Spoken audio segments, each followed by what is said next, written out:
मेरे पिताजी शिकार से एक घायल सफेद हंस लेकर लौटे। वह बहुत बड़ा था, जैसे कोई छोटी सी पहाड़ी हो। उन्होंने उसे आंगन में जंजीर से बांध दिया और कुछ गांव वालों को बुलाया, ये कहते हुए कि वे कल इसे काटेंगे और शराब के लिए पैसे बांट लेंगे। सभी लोग बहुत खुश थे, लेकिन मैं उलझन में था। पहाड़ों में जानवर 3 साल से गायब थे, यहाँ तक कि खरगोश भी पकड़ना मुश्किल था। तो फिर इतना बड़ा हंस कहाँ से आया? अगली सुबह जल्दी ही पूरा आंगन अफरा तफरी में था। वह विशाल हंस गायब था, लेकिन जंजीर वहीं थी और ताला टूटा नहीं था। लेकिन आंगन की दीवार के पीछे एक बेहोश औरत पड़ी थी। उसके पैरों में जूते नहीं थे और उसकी बांह पर ठीक उसी जगह घाव था जहां कल रात सफेद हंस को चोट लगी थी। वह बहुत सुंदर थी, ऐसा लग रहा था जैसे वह किसी चित्र से सीधे बाहर निकल आई हो। गांव के पुरुष उसे ऐसे देख रहे थे जैसे उनकी आत्मा उनके शरीर से निकल गई हो। लू ने होंठ चाटते हुए कहा, ये तो हंस औरत है, इससे शादी करो तो ये धन और लंबी उम्र लाएगी। हंस औरत का हर हिस्सा खजाना है, वह उस विशाल हंस से भी कहीं ज्यादा दुर्लभ है।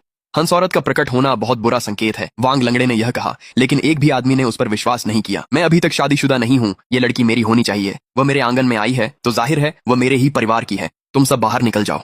सभी लोग बहस करने लगे, हर कोई हंस औरत को अपने लिए पाना चाहता था। आखिरकार गांव का मुखिया आगे आया। ये लड़की न जाने कहां से आ गई है, इसे घर ले जाना शायद अच्छा नहीं होगा, पहले इसे जगा लेते हैं। जैसे ही उसने यह कहा, सब लोग चुप हो गए। तो फिलहाल उस औरत को मेरे घर के बगल वाले कमरे में रखा गया।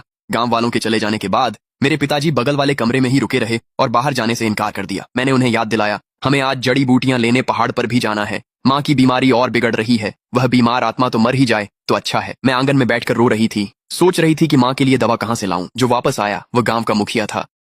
तुम्हारे पिताजी कहाँ हैं? गांव के मुखिया ने मुझे बहुत अर्थपूर्ण नजरों से देखा। गांव के बाकी आदमियों की तरह जब भी वह मेरे घर आता था उसकी नीयत खराब ही होती थी। मैंने कुछ नहीं कहा और बगल वाले कमरे की ओर इशारा कर दिया। गांव के मुखिया ने बंद दरवाजे की ओर देखा और तुरंत सब समझ गया। उसने हिकारत भरी मुस्कान दी, फिर आगे बढ़कर दरवाजा खटखटाने लगा।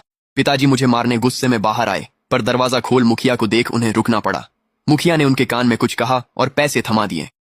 उसके बाद मेरे पिताजी चले गए, शायद शराब पीने। जैसे ही मेरे पिताजी गए, गांव का मुखिया ऐसे बगल वाले कमरे में घुसा जैसे उसे बिल्कुल भी इंतजार नहीं था। 2 मिनट बाद उसने अपने कपड़े ठीक किए और पूरी तरह संतुष्ट दिखते हुए बाहर निकल आया। जाने से पहले गांव के मुखिया ने मुझे चेतावनी दी, बेहतर होगा कि तुम किसी को न बताओ कि मैं तुम्हारे घर आया था। मैं बगल वाले कमरे में जांचने गई। वह औरत अभी भी बिस्तर पर बेहोश पड़ी थी, लेकिन उसकी चोट गायब हो चुकी थी। लेकिन अभी अभी वह घाव साफ साफ खून बहा रहा था। मेरे पिताजी अंधेरा होने के बाद ही घर लौटे। जैसे ही वे अंदर आए, सीधे बगल वाले कमरे की ओर बढ़ गए। मैंने उन्हें रोकने के लिए आगे कदम बढ़ाया। आप नशे में हैं, आपको आराम करना चाहिए। हर रोज कोई हंस वाली औरत थोड़ी आती है, मेरी खुशी में बाधा डालोगी? पापा, हंस वाली औरत को छूना सजा दिला सकता है, तुम्हें क्या लेना देना? दफा हो जाओ। मैंने उन्हें फिर से नहीं रोका, मुझे मार खाने का डर था। मेरे पिताजी बगल वाले कमरे में गए और सीधे बिस्तर पर पड़ी औरत की ओर बढ़े। शांत रहो, यहीं रुको और कहीं जाने की सोचो भी मत। उस रात मेरे पिताजी फिर बाहर नहीं आए। अगले दिन जब मैं जागा तो हंस